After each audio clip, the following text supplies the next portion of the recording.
नमस्कार सर। नमस्कार, good evening sir. Good evening सब लोग को। सर नमस्कार, सब लोग कैमरा को ऑन रखें, कैमरा को बंद न रखें। विकास शर्मा, पंकज प्रजापति, सोनी कुमारी, सभी डियर स्टूडेंट कैमरा को ऑन रखें।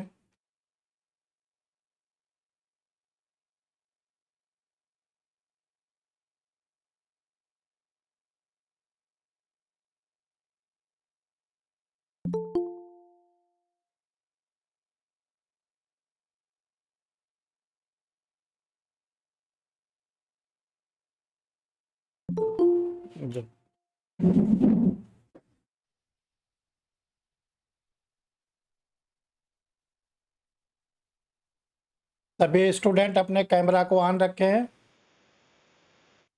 Good evening sir. Good evening. और जिसको कैमरा नहीं ऑन रखना है वो क्लास से अपने को हटा ले। अगर आपको लगता है कि कैमरा नहीं ओपन रख सकते तो आप अपने को रिमूव कर लीजिए जल्दी से, नहीं तो सर को रिमूव करना पड़ेगा, फिर आपको हटाना पड़ेगा।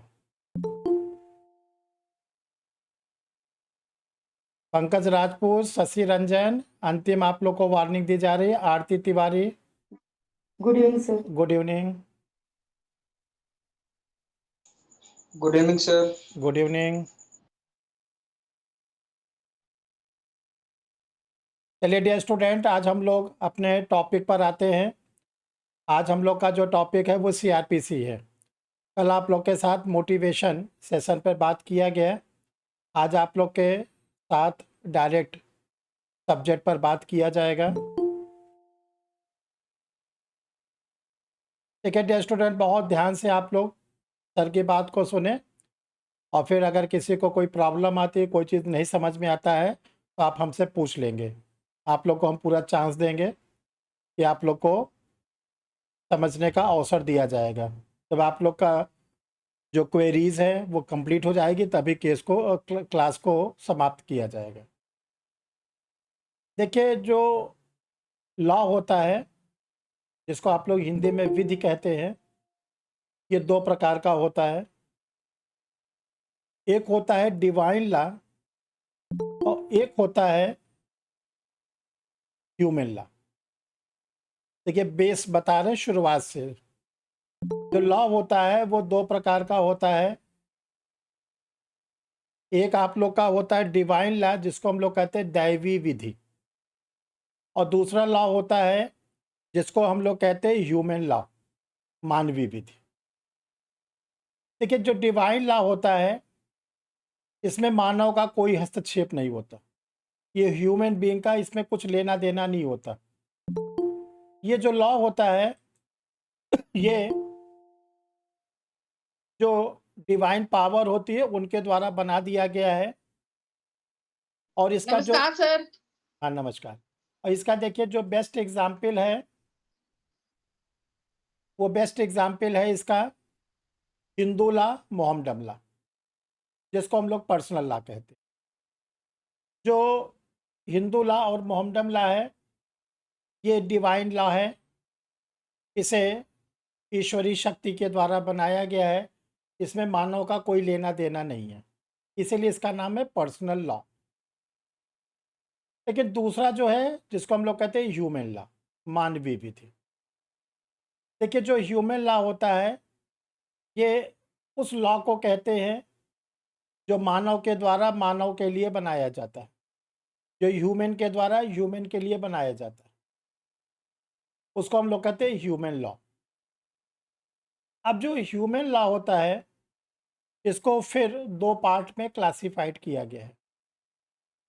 जो मानवीय विधि होती है इसको फिर से दो भागों में पुनः विभाजित किया गया है, फिर से इसको क्लासिफाइड किया गया है। पहला होता है सब्सटेंटिव लॉ और दूसरा होता है प्रोसीजरल लॉ। देखिए, जो सब्सटेंटिव लॉ होता है इसको हिंदी में दो नामों से जानते हैं, सारवान विधि और मौलिक विधि। सारवान विधि और मौलिक विधि। दूसरा होता है प्रोसीजरल लॉ, जिसको हम लोग कहते हैं प्रक्रियात्मक विधि। प्रोसीजरल लॉ प्रक्रियात्मक विधि।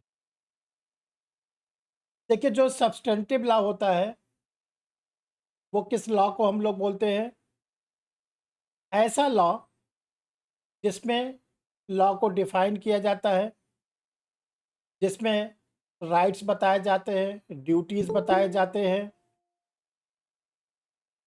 जिसमें अगर वो क्रिमिनल लॉ से जुड़ा हुआ है पनिशमेंट बताए जाते हैं, इनको हम लोग कहते हैं सब्सटेंटिव लॉ। सब्सटेंटिव लॉ का बेस्ट एग्जाम्पल है आईपीसी, इंडियन पेनल कोड, भारतीय दंड संहिता, TPA, transfer of property act, Indian contract act, भारतीय संविदा अधिनियम, स्पेसिफिक रिलीफ एक्ट, विनिर्दिष्ट अनुतोष अधिनियम, इंडियन ट्रस्ट एक्ट, भारतीय न्यास अधिनियम, इंडियन कॉन्स्टिट्यूशन, भारतीय संविधान। ये सब सब्सटेंटिव लॉ के एग्जाम्पल हैं जो आप लोग से इंटरव्यू में पूछे जाते हैं। दूसरा डियर स्टूडेंट होता है प्रोसीजरल लॉ। देखिए जो प्रोसीजरल लॉ होता है उस लॉ को कहते हैं जिसमें सब्सटेंटिव लॉ को कैसे प्रोसीड किया जाए, सब्सटेंटिव लॉ को कैसे लागू किया जाए, उसका जिक्र किया जाता है। सब्सटेंटिव लॉ को कैसे फंक्शन में लाया जाए उसको हम लोग बोलते हैं प्रोसीजरल लॉ। और देखिए जो प्रोसीजरल लॉ है उसके बेस्ट एग्जाम्पल है सीआरपीसी जो आप लोग पढ़ने जा रहे हो। दूसरा इसका एग्जाम्पल है सीपीसी। तीसरा इसका एग्जाम्पल है इंडियन एविडेंस एक्ट। तो जो दंड प्रक्रिया संहिता है जिसको हम लोग कहते हैं सीआरपीसी, जो सिविल प्रक्रिया संहिता है जिसको हम लोग सीपीसी कहते हैं, और जो भारतीय साक्ष्य अधिनियम है जिसको हम लोग इंडियन एविडेंस एक्ट कहते हैं, ये सब प्रोसीजर लॉ के एग्जाम्पल हैं।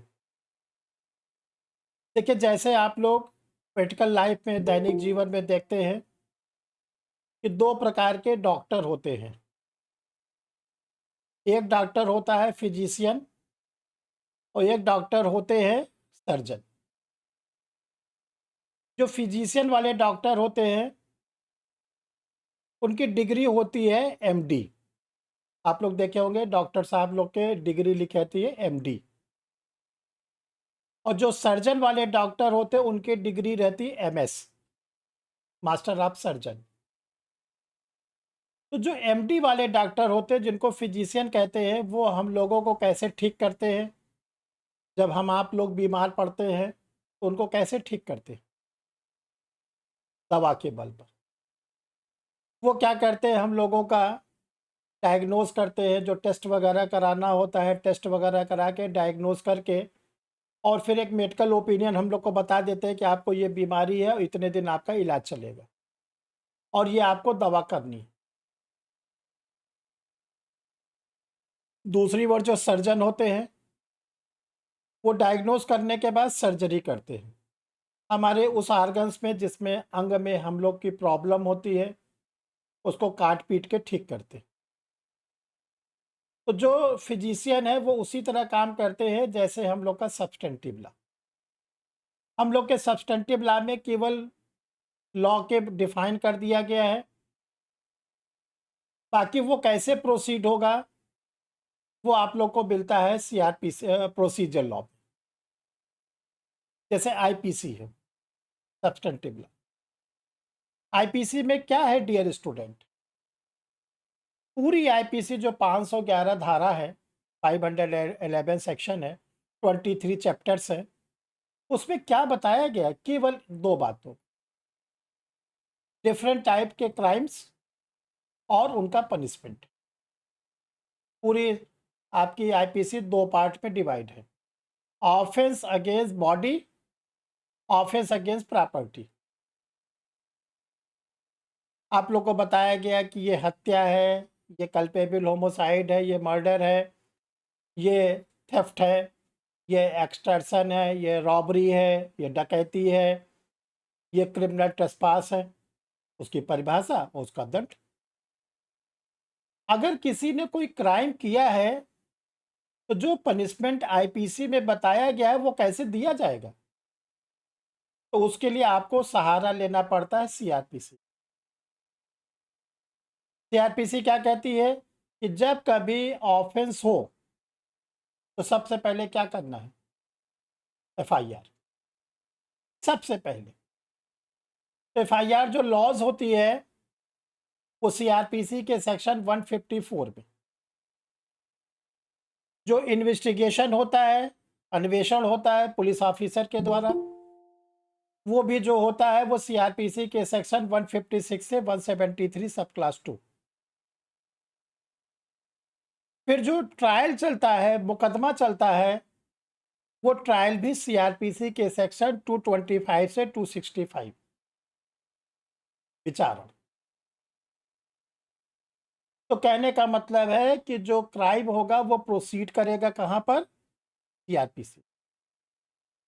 इसी प्रकार सिविल नेचर के सूट हैं, जैसे हमने आप लोग को बताया कि Indian contract act substantive law.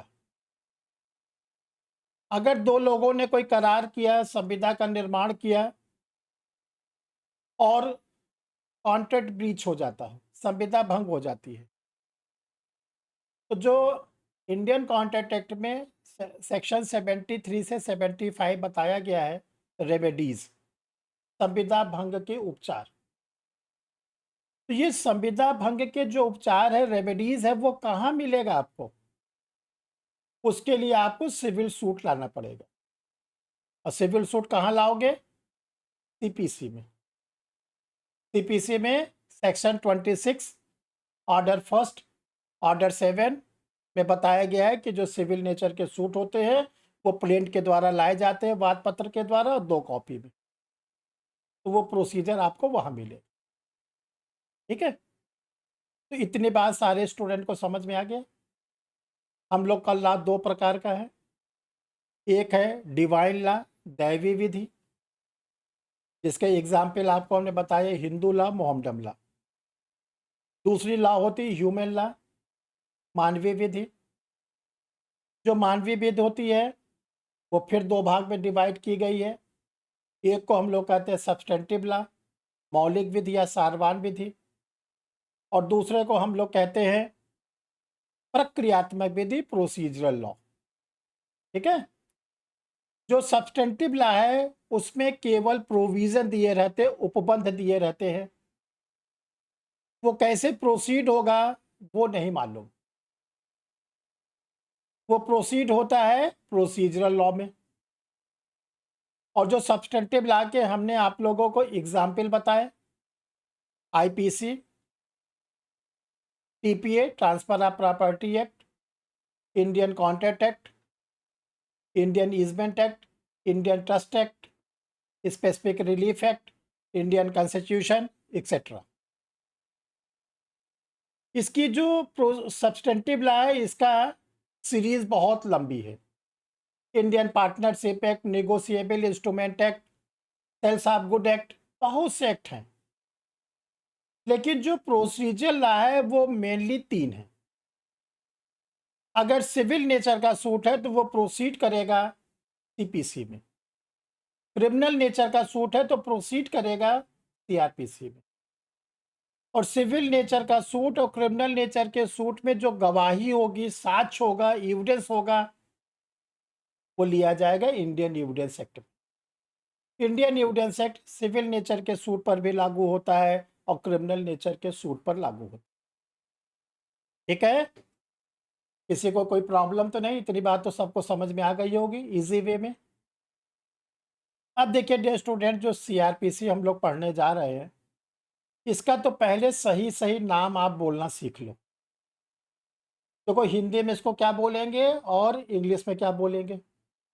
अगर आप इंग्लिश में इसका नाम बोलते हो तब आप बोलोगे the code of criminal procedure, the code of criminal procedure, ये आपका इंग्लिश वर्जन है। और आप लोग जो पढ़ते हैं, चूंकि 1973 की सीआरपीसी इसमें चल रही है, तो आप इसका अब नाम क्या क्या लोगे? The code of criminal procedure 1973। और जब 1973 लिखोगे आप, तो the code of criminal procedure के बाद कॉमा लगाइएगा, और कॉमा लगाने के बाद फिर आप लिखिएगा 1973। हिंदी में आपको अगर बोलना है इसका, तो हिंदी में आप इसको बोलिएगा दंड प्रक्रिया संहिता 1973।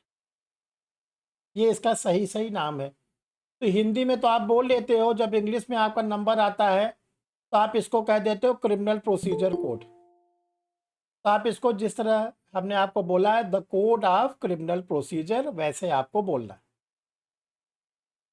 देखिए, अभी हमने आपको बताया कि जो सीआरपीसी है वो प्रोसीजरल लॉ है, प्रक्रियात्मक। देखिए, सबसे पहली बार जो सीआरपीसी यूनिफॉर्म रूप में बनी वो ब्रिटिश पीरियड में बनी थी।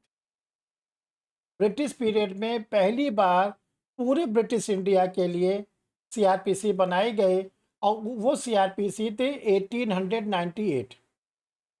पहली बार जो सीआरपीसी बनाई गई थी वो ब्रिटिश पीरियड में बनाई गई थी, और वो था 1898, 1898 पे। जो इसको हम लोग अब आगे क्लास में हम बोलेंगे ओल्ड सीआरपीसी। इसका अब नाम हम लोग बोलेंगे पुरानी सीआरपीसी, ओल्ड सीआरपीसी। तो देखिए, जो ओल्ड सीआरपीसी थी उसका क्या क्लासिफिकेशन था, उसमें 565 565 धाराएं थी। उसमें 46 चैप्टर्स थे। उसमें 5 शेड्यूल्स थे।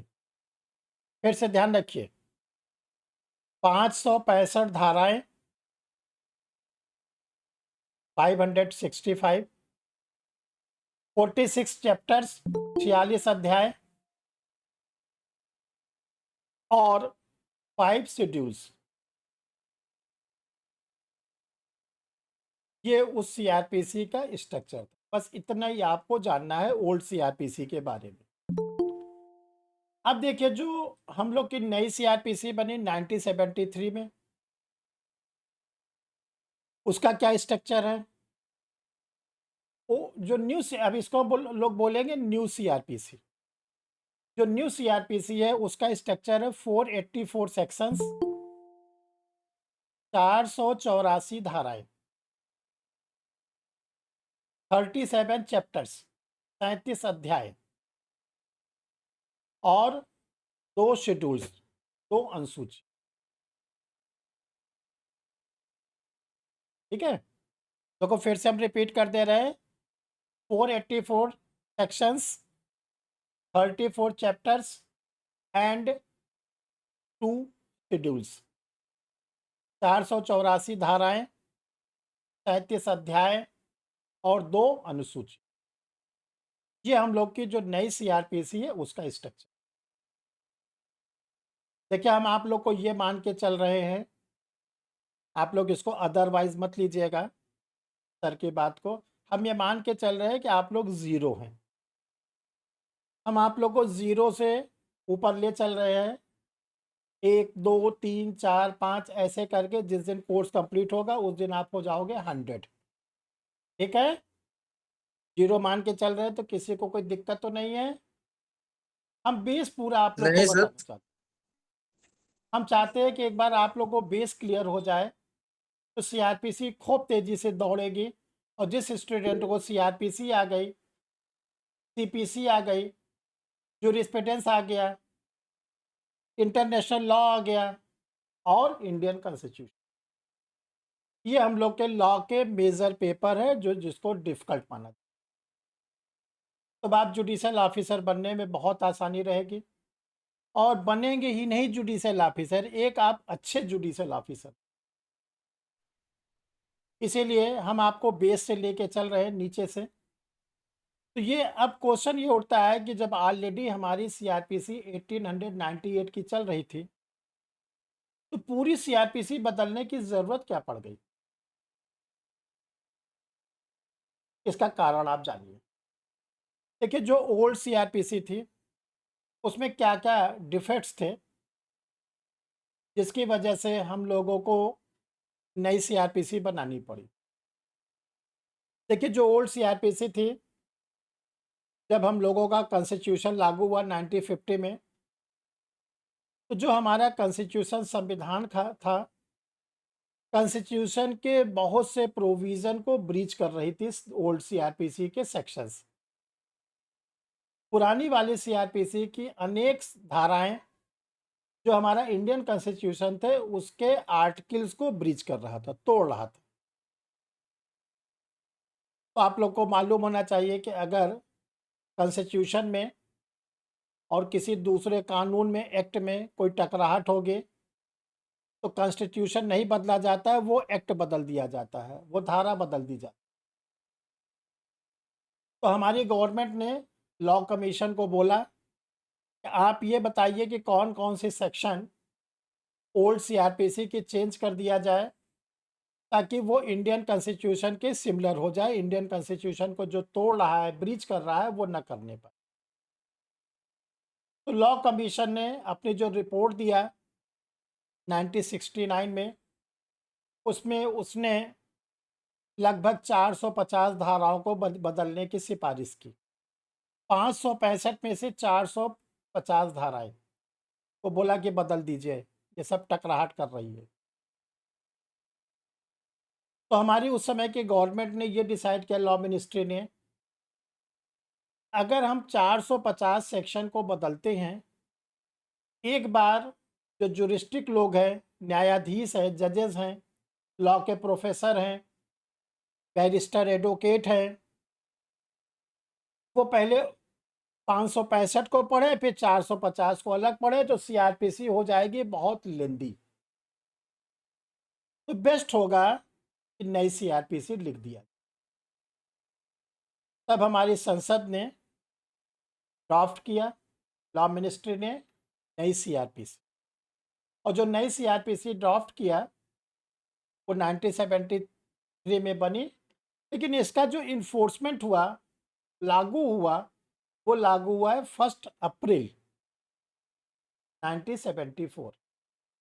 ध्यान रखिएगा, एपीओ के स्टूडेंट, एडीपीओ के स्टूडेंट के लिए बहुत इंपॉर्टेंट क्वेश्चन है, प्रीलिम्स में आता है कि जो नई सीआरपीसी है, इसके प्रवर्तन की तिथि क्या है, डेट ऑफ इन्फोर्समेंट क्या है।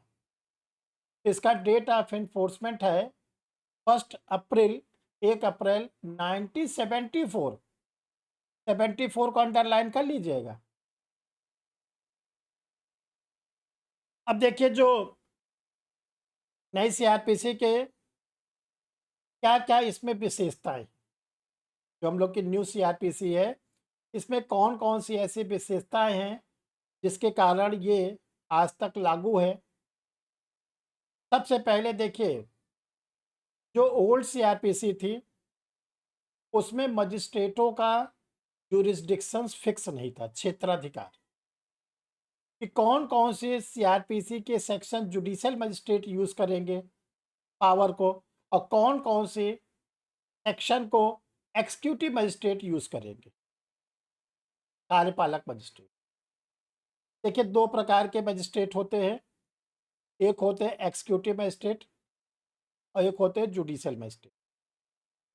जो एक्सिक्यूटिव मजिस्ट्रेट होते हैं, कार्यपालक मजिस्ट्रेट, वो सिविल सर्विस से आते हैं, और इनका नाम होता है एसडीएम, एडीएम, डीएम। जो सिविल सर्विस के लोग होते हैं वो आते हैं। दूसरे जो जुडिशियल मजिस्ट्रेट होते हैं, वो आप लोग बनते हैं, लॉ ग्रेजुएट बनते हैं। ये 3 प्रकार के होते हैं, second class judicial magistrate, first class judicial magistrate और चीफ जुडिशियल मजिस्ट्रेट। तो जो फर्स्ट क्लास जुडिशियल मजिस्ट्रेट होते हैं, इनको एक और नाम से हम लोग जानते हैं, मेट्रोपॉलिटन मजिस्ट्रेट, महानगर मजिस्ट्रेट।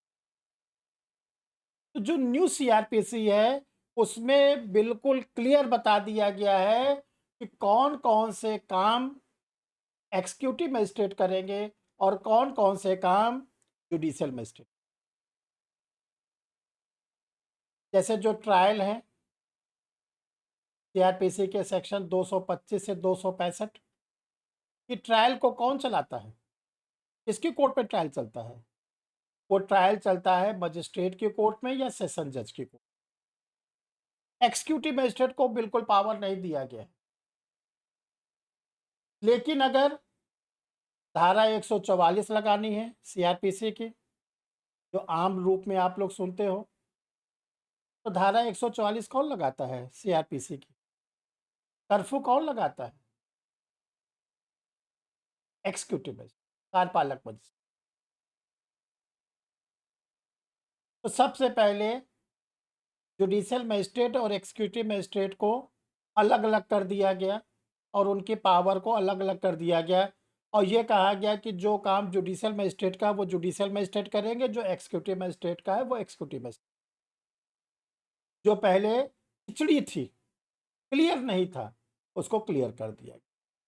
दूसरी बात ये कहा गया है कि जो सबसे बड़ी प्रॉब्लम होती थी ओल्ड सीआरपीसी में, कि लोगों का ये कहना होता था कि जब हमारे साथ कोई क्राइम होता है, हमारे परिवार के साथ कोई क्राइम होता है, हमारे परिचितों के साथ कोई क्राइम होता है, तो जो थानेदार होता है, पुलिस इंस्पेक्टर होता है, वो एफआईआर नहीं लिखता।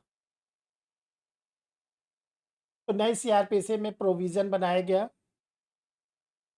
कि आप पहले पुलिस स्टेशन जाइए, और अगर जो थाने का भार साधक अधिकारी है, स्टेशन इंचार्ज है, वो अगर आपकी एफआईआर को नहीं लिखता है, तो आपको, हम लोगों को आज ये अधिकार दिया गया है सीआरपीसी के सेक्शन 154 सब क्लास 3, धारा 154 का उपखंड 3, 154 सब क्लास 3, आप अपनी पीड़ा को अपने जिले के सुपरिटेंडेंट ऑफ पुलिस को बता सकते हैं। क्योंकि उस समय 1973 में कम्युनिकेशन बहुत पीछे था, तो आप लोग के बुक्स में लिखा हुआ है कि आप सुपरिटेंडेंट ऑफ पुलिस, जिसको बोलचाल में कभी कभी आप सुनते हो लोग कह देते हैं कप्तान साहब, तो आप उनको बाई पोस्ट भेज सकते हैं। सर देखिए, हाँ क्या हुआ? सर कट हो रहा बार बार। हाँ, तो आपके उसमें कोई प्रॉब्लम है ना, बाकी तो सब लोग को आवाज़ आ रही है। तो देखिए, ऑनरेबल सुप्रीम कोर्ट ने, हाई कोर्ट ने ये कहा कि अगर आप चाहें तो पर्सनली जाके अपने ज़िले के एसपी को बता सकते हैं कि मैंने एप्लीकेशन दिया कंसर्न पुलिस स्टेशन पर, लेकिन कंसर्न पुलिस स्टेशन पर मेरी एफआईआर नहीं दर्ज की। तो आज के समय में इसकी पावर को बढ़ाकर एसपी के साथ साथ जिस ज़िले में डीआईजी बैठते हैं, डीआईजी को पावर दिया गया है। जिस ज़िले में डीआईजी के साथ आईजी बैठते हैं, उनको भी पावर दिया गया। और ये कहा गया कि जो एसपी हैं, डीआईजी हैं, आईजी हैं, वो कम से कम 2 घंटे का टाइम अपने ऑफिस में जनता के लिए रखें, कि पब्लिक अपनी पीड़ा लेकर आए तो आप उनकी बात को सुनें। एक तो ये सबसे बड़ी बात हुई। और इसके बाद भी अगर आप एसपी के पास गए, डीआईजी के पास गए, आईजी के पास गए, उन्होंने भी ध्यान नहीं दिया। उन्होंने भी हाँ हाँ करके एप्लीकेशन रख लिया, लेकिन आपकी एफआईआर नहीं दर्ज कराई। तब क्या करें? तब आपको नई सीआरपीसी में सेक्शन 156 सब क्लास 3, 156(3) में ये अधिकार दिया गया है कि आप कंसर्न्ड जुडिशियल मजिस्ट्रेट, यानी कि जो डिस्ट्रिक्ट कोर्ट है, आपके थाने का जो जुरिस्डिक्शंस रखने वाले जुडिशियल मजिस्ट्रेट हैं, उनके पास जाएं और 156 सब क्लास 3 में एप्लीकेशन दें एडवोकेट के थ्रू, और उनसे ये प्रेयर करें कि आप कंसर्न पुलिस स्टेशन को डायरेक्शन दीजिए कि मेरे केस को रजिस्टर करें एफआईआर के फॉर्म में और इन्वेस्टिगेट करें। आप यही तो चाहते हैं ना कि मेरी एफआईआर दर्ज हो जाए और मेरे मामले का इन्वेस्टिगेशन, अन्वेषण शुरू हो जाए। तो देखिए, पहला आप लोग को चांस दिया गया है, पुलिस स्टेशन पे बात करिए, दिख गई एफआईआर, बहुत अच्छी बात। नहीं लिखे गए 154 सब क्लास 3 में आप एसपी डीआईजी आईजी को बोले, वो अगर पुलिस स्टेशन को डायरेक्शन दे देते हैं registered FIR and investigate the case, मामले को दर्ज करिए और अन्वेषण करिए, आपका काम बन गया। उन्होंने नहीं लिखा, नहीं किया, तो आप कंसर्न जुडिशियल मजिस्ट्रेट के पास चले जाए। ये हम लोगों को नई सीआरपीसी में सबसे ज़्यादा पावर। दूसरा डियर स्टूडेंट, जो सबसे बड़ी प्रॉब्लम होती थी कि अगर एफआईआर हो जाती थी ओल्ड सीआरपीसी में, तो जो इन्वेस्टिगेटिंग ऑफिसर होता था, विवेचनाधिकारी आईओ, जो एफआईआर को इन्वेस्टिगेट करता था, जो एसआई रैंक का पुलिस ऑफिसर होता है, उसके लिए टाइम ड्यूरेशन नहीं था कितने दिनों के भीतर इन्वेस्टिगेशन करेगा। पता चल रहा है 1.5 साल 2 साल हो गया एफआईआर लॉन्च हुए और अभी तक पुलिस ऑफिसर ने उसका इन्वेस्टिगेशन ही नहीं किया कंप्लीट। नई सीआरपीसी में कहा गया 2 प्रोविजन। सेक्शन 167 में कहा गया कि अगर एक्यूज पर्सन कस्टडी में है, जेल में है, यानी उसको जेल को बेल नहीं मिली है और उसके ऊपर जो आरोप लगाया गया है वो 10 वर्ष तक के कारावास का है, तो इन्वेस्टिगेटिंग ऑफिसर को डेट ऑफ एफआईआर से, जिस दिन एफआईआर दर्ज हुई है, उससे 90 डेज के भीतर अपना इन्वेस्टिगेशन पूरा कर लेना है। अगर एक्यूज पर्सन के ऊपर जो आरोप लगा है वो 10 वर्ष से ऊपर के कारावास का है, जेल का है, लाइफ इम्प्रिजनमेंट का है, जिसको आप लोग उम्र कैद बोलते हो, आजीवन कारावास बोलते हो, या डेथ सेंटेंस का है, मृत्युदंड का है, तो 90 डेज। देखो जरा से फिर से ध्यान से सुन लो, हमको लगता है कुछ बताने में गड़बड़ हो रहा है। अगर 10 वर्ष से नीचे के कारावास का दंड है और एक्यूज पर्सन कस्टडी में है, जेल में है, तो ध्यान रखिएगा आईओ को दिया गया है 60 डेज, 60 डेज 60 दिन। और अगर 10 वर्ष के ऊपर का है, लाइफ इम्प्रिजनमेंट का है, डेथ सेंटेंस का है, तो आईओ को 90 डेज। और अगर आईओ ने 60 डेज और 90 डेज का जो प्रोविजन सीआरपीसी के सेक्शन 167 में दिया गया है नहीं पूरा कर पाता अपना इन्वेस्टिगेशन, तो एक्यूज पर्सन को बेल दे दी जाएगी और डिस्चार्ज कर दिया। और ऐसे आईओ को, ऐसे इन्वेस्टिगेटिंग ऑफिसर को पुलिस एक्ट की सेक्शन 7 में पनिशमेंट दिया जाए, जो पुलिस अधिनियम है उसमें उसको दंड भी दिया। ये तगड़ा प्रोविजन बनाए। अब देखिए मजिस्ट्रेटों के ऊपर क्या प्रोविजन बनाया गया। ये कहा गया कि मजिस्ट्रेट के पास जो चार्जशीट आती है, आईओ ने इन्वेस्टिगेशन किया, तो इन्वेस्टिगेशन के बाद आईओ 2 में से एक काम करेगा, या तो उस केस में फाइनल रिपोर्ट लगा देगा, जिसको हम लोग कहते हैं क्लोजर रिपोर्ट, क्लोजर रिपोर्ट बोलचाल में अंतिम रिपोर्ट। और जो अंतिम रिपोर्ट लगती है वो सीआरपीसी के सेक्शन 169 में, या तो आईओ क्या करेगा, चार्जशीट लगा देगा, आरोप पत्र। और जो आरोप पत्र लगता है वो सेक्शन 170 में सीआरपीसी। तो आईओ देखो एक काम करेगा, चाहे तो वो फाइनल रिपोर्ट लगाएगा, चाहे तो वो चार्जशीट लगाएगा, लेकिन भेजेगा अपनी जो इन्वेस्टिगेशन की रिपोर्ट है, भेजने वाली धारा है, सेक्शन है 173 सब क्लास 2, धारा 173 उपखंड 2, मोस्ट इंपॉर्टेंट से। अब देखिए मजिस्ट्रेट को यह कहा गया है, अगर आपके पास जो मैटर आता है, अगर वो फाइन से जुड़ा हुआ है, जुर्माने से, उसका पनिशमेंट केवल फाइन है, जेल नहीं है, तो डेट ऑफ एफआईआर से 6 मंथ के अंदर आपको टेक टू कॉग्निजेंस उस मामले पे संज्ञान ले लेना। ये बात कहाँ कही गई है, 468 सीआरपीसी। अगर मामला 1 वर्ष तक के कारावास से है तो 1 वर्ष के अंदर आपको टेक टू कॉग्निजेंस ले लेना है। और कब से? डेट ऑफ एफआईआर से। अगर मामला 1 वर्ष से ऊपर का है तो 3 वर्ष के अंदर आपको टेक टू कॉग्निजेंस ले लेना, संज्ञान ले लेना। देखिए डियर स्टूडेंट, संज्ञान का मतलब क्या होता है? टेक टू कॉग्निजेंस का मतलब कि जो पुलिस ऑफिसर ने पुलिस रिपोर्ट भेजी है उसकी आप स्टडी करिए, जिसको कहते हैं इंक्वायरी, जांच।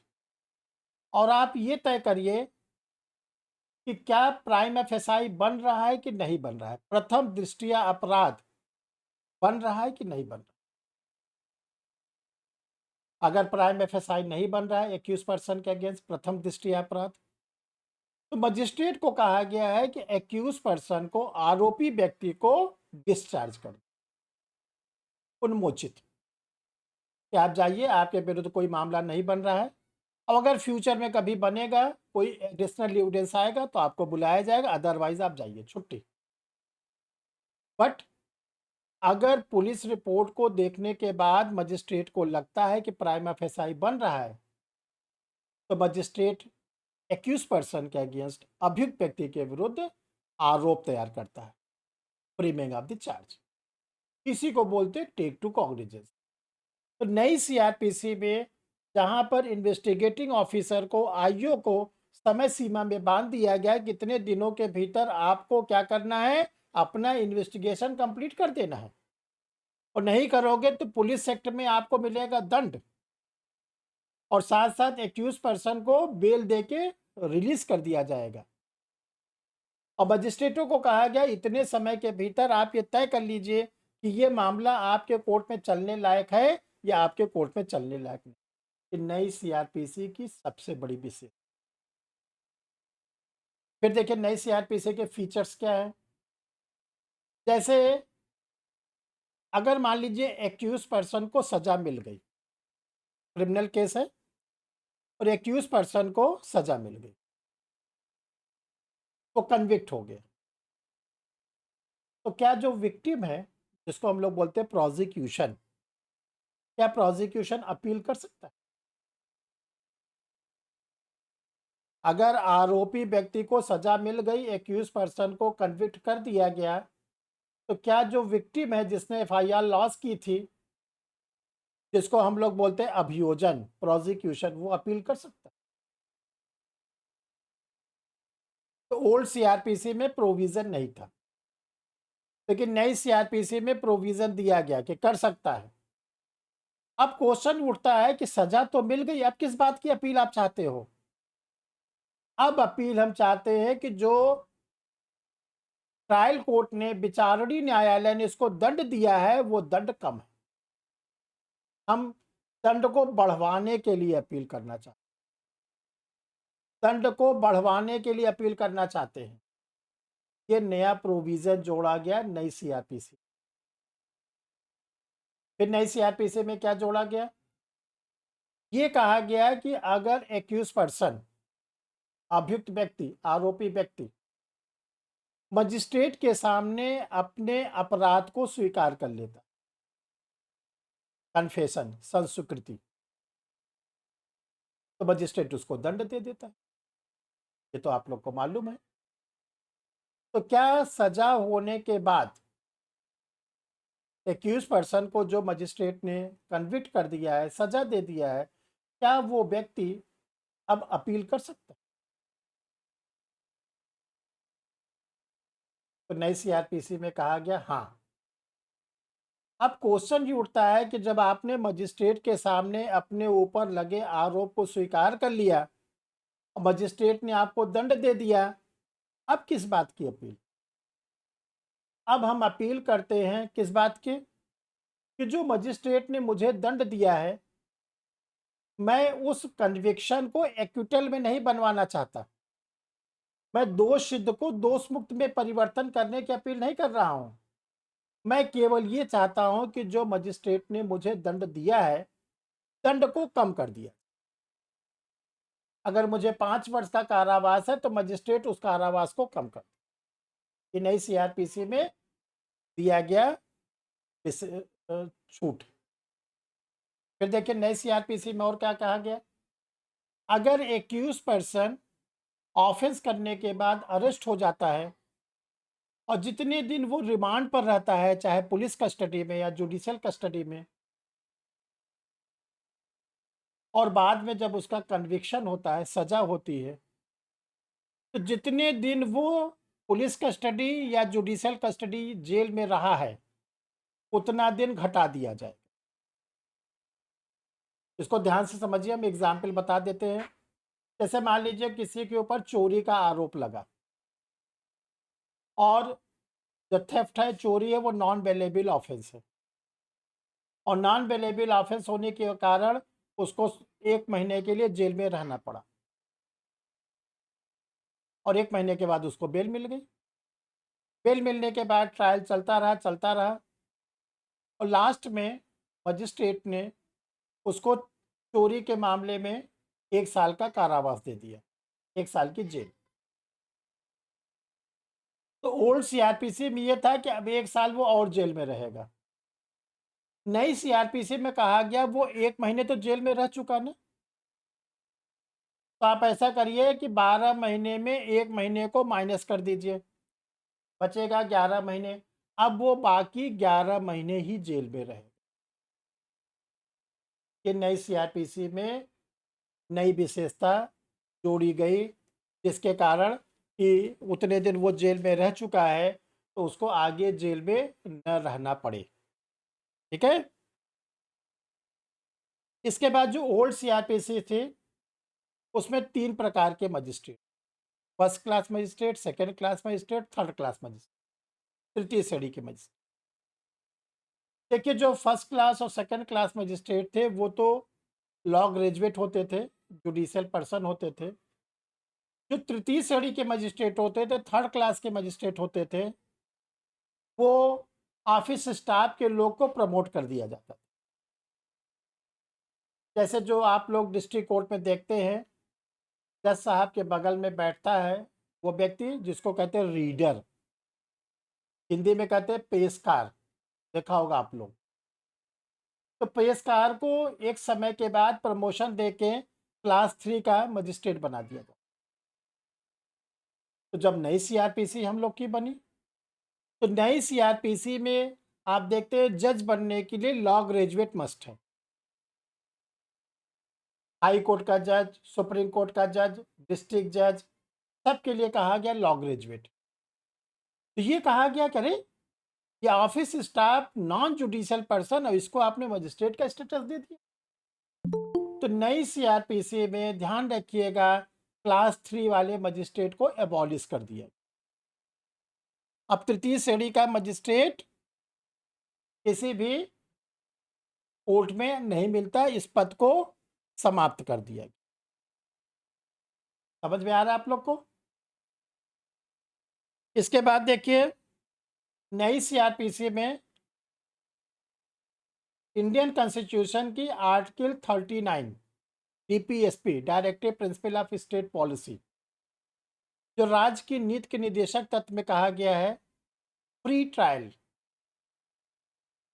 Speedly trial. क्या हो कि अगर एक्यूज पर्सन गरीब है, निर्धन है, तो उसको क्या करिए, लीगल एड दीजिए, निशुल्क विधिक सहायता। और जो ट्रायल चले वो तेजी से चले। तो देखिए सबसे पहले कहा गया है कि बनाया गया है समरी ट्रायल। समरी ट्रायल जो सेक्शन 260 से 260 से 265 में है, दिया गया समरी ट्रायल, ताकि जल्दी से जल्दी मामला निपटे, बहुत लंबे समय तक कोई मामला न चले। और इसके साथ न्यू सीआरपीसी में सेक्शन 304 में ये प्रोविज़न बनाया गया कि अगर कोई आरोपी व्यक्ति गरीब है, निर्धन है, तो उसको निशुल्क विधिक सहायता दिया जाए, फ्री लीगल एड। क्योंकि देखिए जो विक्टिम होता है, पीड़ित होता है, उसको तो सरकारी वकील मिल जाता है, जिसको आप लोग कहते हैं एपीओ, जिसको मध्य प्रदेश में कहते हैं एडीपीओ, तो उसका तो सब काम फ्री। थाने पे FIR हो गई, पुलिस ऑफिसर उसका मामले का इन्वेस्टिगेशन कर रहा है, निःशुल्क फ्री। कोर्ट में मुकदमा चला, सरकार की ओर से उसको एक सरकारी वकील दे दिया गया, जिसको कहते हैं सहायक अभियोजन अधिकारी, APO। और जो आरोपी है वो, अगर आरोपी गरीब है, निर्धन है, एडवोकेट की फीस नहीं दे सकता, कोर्ट की फीस नहीं दे सकता, तब सजा पा जाए, तब उसके लिए नई CRPC में सेक्शन 304 जोड़ा गया, 304, और इसमें निःशुल्क विधिक सहायता की बात कही। उसी प्रकार जैसे CPC सिविल केसेस में ऑर्डर 33, जो आप लोग CPC पढ़ते हैं उसमें ऑर्डर 33 में इंडिजेंट पर्सन, निर्धन व्यक्तियों का वाद। अगर कोई व्यक्ति निर्धन है, सिविल सूट लाना चाहता है, तो ऑर्डर 33 में उसको कोर्ट फीस से छुट्टी। वही चीज आपके क्रिमिनल केसेस में धारा 304 में का। ठीक है। इसके बाद जो हम लोग की नई CRPC बने, इसमें अपील के साथ साथ रिवीजन का प्रोविजन जोड़ा गया, रिवीजन, पुनरीक्षण। और ये कहा गया कि जो अपील के 3 ग्राउंड्स हैं, तो 3 ग्राउंड्स रिवीजन के भी हैं। देखो, अपील के 3 ग्राउंड्स होते हैं। अगर आप किसी भी सबऑर्डिनेट कोर्ट के अगेंस्ट अपील में जाना चाहते हैं, तो आपको सबऑर्डिनेट कोर्ट के जजमेंट में के या ऑर्डर में 3 में से कोई चीज़ें बताना पड़ेगा। मिस्टेक ऑफ लॉ, विधि की भूल; मिस्टेक ऑफ फैक्ट्स, तथ्य की भूल; बियॉन्ड द जुरिस्डिक्शन, अधिकार क्षेत्रता के परे। यानी सबऑर्डिनेट कोर्ट ने विधि की भूल किया है, तथ्य की भूल किया है, या अधिकार क्षेत्रता के परे गया। लेकिन नई CRPC में इन 3 आधार के साथ साथ हम लोग को रिवीजन का भी प्रोविजन दिया गया। क्या रिवीजन का प्रोविजन दिया गया? पुनरीक्षण। इसके भी 3 आधार: अवैधता, इनलीगलिटीज; अशुद्धता, इम्प्योरिटीज; अनियमितता, इनरेगुलरिटीज। हम 3 आधार पे रिवीजन भी फाइल कर सकते हैं। ये नई CRPC की विशेषता। और एक चीज और नई CRPC में दिया गया कि जो नए सबऑर्डिनेट कोर्ट के जजेस होते हैं, जिनके पास एक्सपीरियंस कम होता है जुडिशियल वर्क, क्योंकि हाई कोर्ट के जजेस के पास एक्सपीरियंस होता है, वो 10 साल का एडवोकेट होगा या 10 साल का डिस्ट्रिक्ट जज होगा, वही व्यक्ति हाई कोर्ट का जज बनता है। और सुप्रीम कोर्ट के जज के लिए कहा गया कि 10 साल का हाई कोर्ट का एडवोकेट हो या 5 साल का हाई कोर्ट का जज हो, वो लोग तो सब एक्सपीरियंस होल्डर होते हैं। और जो सबऑर्डिनेट कोर्ट है, आप लोग PCS जुडिशियल मजिस्ट्रेट हो जाओगे अभी 1 साल में, 2 साल में, तो आप लोग के पास थ्योरेटिकल नॉलेज तो बहुत हो गई है, प्रैक्टिकल नॉलेज कम। तो नई CRPC की सेक्शन 395, 396, नई CRPC की सेक्शन 395, 396 बनाई गई, और उसका नाम दिया गया रेफरेंस, निर्देश। जब कभी सबऑर्डिनेट कोर्ट का कोई जज कोई किसी मैटर का ट्रायल चला रहा है, क्रिमिनल सूट का, और उसको ट्रायल के समय किसी पॉइंट पर डिस्प्यूट हो गया, डाउट हो गया, क्लियर नहीं हो रहा है उस पॉइंट पर, और जिस पॉइंट पर उसको डाउट है, उस पॉइंट पर honourable high court, honourable supreme court की कोई रूलिंग भी नहीं है, फैसला भी नहीं है कि उसके आधार पर निपटा दे, तब 395 में ऐसे मजिस्ट्रेट को ये अधिकार दिया गया कि आप अपने स्टेट के हाई कोर्ट से डायरेक्शन मांगिए कि मैं इस बिंदु पर फंस गया हूँ, ये बिंदु मुझे नहीं क्लियर हो रहा है, कृपया मेरा मार्ग निर्देशन करें।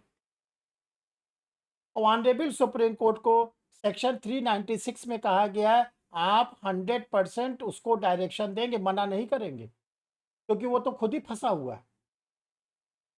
और जो 396 में honourable high court subordinate court को रेफरेंस देगा, डायरेक्शन देगा, उसको मानना पड़ेगा, उसी के अनुसार निर्णय कर देगा।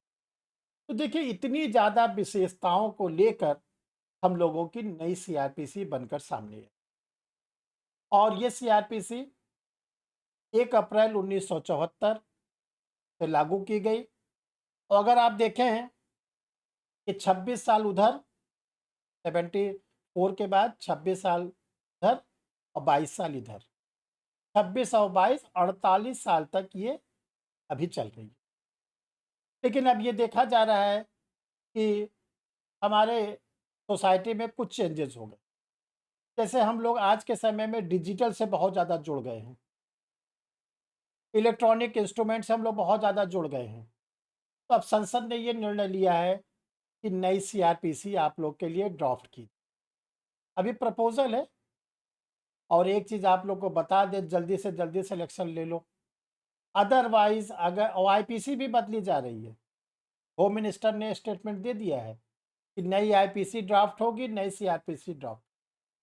और अगर आप लोग 1 साल के भीतर सिलेक्शन नहीं लेते हो तो ध्यान रखिएगा आपके सर पर आ जाएगी नई आईपीसी, नई सीआरपीसी।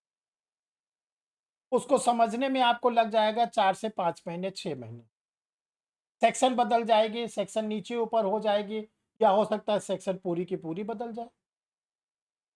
ये आपको एक बहुत बड़ा चेतावनी दी जा रही है कि गवर्नमेंट ने डिसीजन ले लिया है और मुझे पूरी उम्मीद है कि जो लोकसभा का इलेक्शन है 2024 में, उस समय आपके पास नई सीआरपीसी, नई आईपीसी। फिर चलिए नया बैरेक्ट लीजिए, नई टेक्स्ट बुक लीजिए, फिर नया से आपको किसी कोचिंग में ज्वाइन करिए, टीचर को बोलिए, तब आपके फिर आगे रास्ते बनेंगे। ये आपको हम सचेत कर रहे हैं कि जल्दी से जल्दी, अभी देखिए मिनिमम कम से कम 150 2 साल लग जाएंगे, इतनी जल्दी नहीं होती। ड्राफ्ट किया जाएगा, ड्राफ्ट करने के बाद फिर लोकसभा में लाया जाएगा, वहाँ लोकसभा के दोनों हाउस में इस पर बहस होगी, फिर राज्यसभा में लाया जाएगा, फिर प्रेसिडेंट के सिग्नेचर होंगे, फिर इसके बाद लॉ मिनिस्ट्री के पास जाएगा, तब उसका बेयर एक्ट बनेगा, यानी टाइम टेकन। तो आप लोग के लिए बेस्ट है, दिन रात एक कर दीजिए, तगड़ी मेहनत करिए और जल्दी से जल्दी किसी एक पोस्ट को आप लोग कैप्चर कर लीजिए, ताकि जो नई सीआरपीसी आए, नई आईपीसी आए, उससे आप बच जाएं और आप अपना सिलेक्शन। अब हम आप लोग को इनवाइट करते हैं, अगर किसी को कुछ पूछना हो, एक एक लोग करके अपनी बातों को रख लीजिए। अगर कुछ पूछना हो तो पूछ लीजिए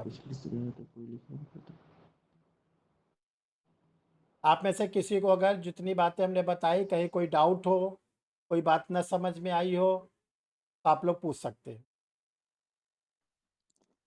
हेलो, नमस्कार सर। हाँ नमस्कार, बताइए। सर मुझे कोर्स से रिलेटेड ये बात पूछनी थी कि जैसे आपका साइमल्टेनियसली साथ-साथ चलेगा पीसी और एसजेएस का।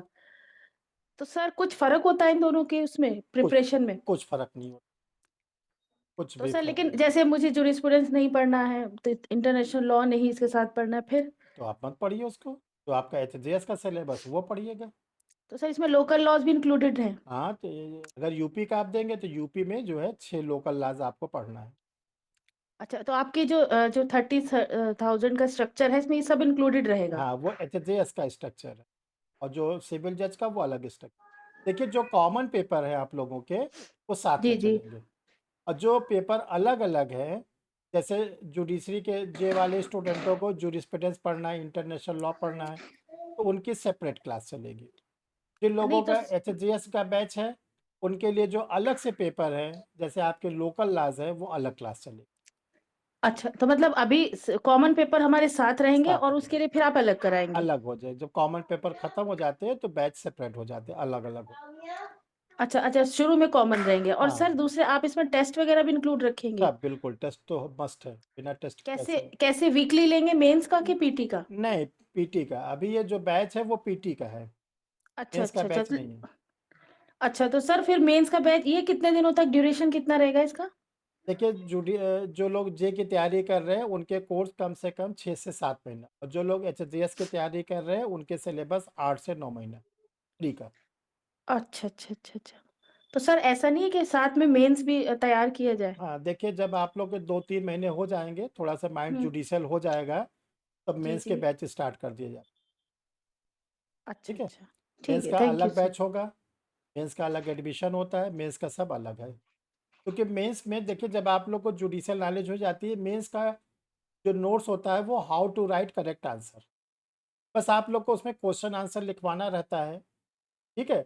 और बता दिया जाता है कि कैसे-कैसे आपको आंसर लिखना है। लेकिन वो ठीक तब है आपको सर। समझ में आएगा जब पहले आप अपना माइंड 2-3 महीने में जुडिशियल माइंड डेवलप कर लीजिए, ठीक है? ठीक ठीक है सर, और किसी थैंक यू। को और किसी को कुछ पूछना हो? इफ एनी क्वेश्चंस, ठीक है? फिर आज की क्लास बंद की जा रही है। Thank you sir. चलिए, कुछ पूछना है? Thank you sir. Thank you sir. Thank बोलिए यू भाई, सर। अगर कुछ पूछना जल्दी बोलिए। चलिए।